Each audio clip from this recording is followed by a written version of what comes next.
Handbag இல்லாத பெண்களையே பார்க்க முடியாது போலயே. நம்ம தினமும் பயன்படுத்தக்கூடிய இந்த ஹேண்ட்பேக்குக்கு பின்னாடி எவ்வளோ உழைப்பு இருக்கு அப்படின்னு என்னைக்காவது யோசிச்சிருக்கீங்களா? அப்படி கண்ணம்மாவுக்கு யோசிச்சதுனால தான் இன்னைக்கு இந்த வீடியோ கிடைச்சிருக்கு. இந்தியாவில் வருஷத்துக்கு 55 கோடி ஹேண்ட்பேக்ஸ் தயாரிக்கப்படுதான். சைனாவுக்கு அப்புறமா 2வது உலக பெரிய உற்பத்தியாளர், அதுவும் தோலாடையில் நம்ம தான் மிகப்பெரிய இடத்துல இருக்கோம். இதை நினைச்சு சந்தோஷப்படுறதா இல்லை வருத்தப்படுறதான்னு தெரியல. ஏன்னு பின்னாடி பார்க்கலாம். 1400க்கும் அதிகமான நிறுவனங்கள் இருக்கு. 2000க்கும் அதிகமான தோல் தொழிற்சாலையும் இருக்கு.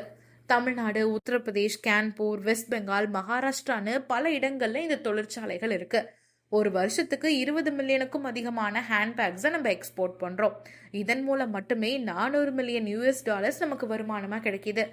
இது மட்டும் இல்லாமல் US, UK, ஜெர்மனி, பிரான்ஸ்னு தோல் உற்பத்தியில் இந்தியாவுடைய பங்கு அப்படின்னு பார்த்தா 13%.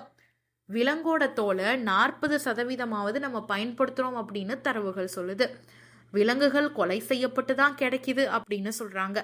பொதுவாக எருமை மாடு, ஆடு, செம்மறி, ஒட்டகம், குதிரை, யாக், மீன், இது மட்டும் இல்லாமல் பல நாடுகளில் சட்டவிரோதமாக முதலை, நாய், பூனையை கூட பயன்படுத்துகிறாங்களா. அதாவது அவங்களுடைய ரோமங்கள்.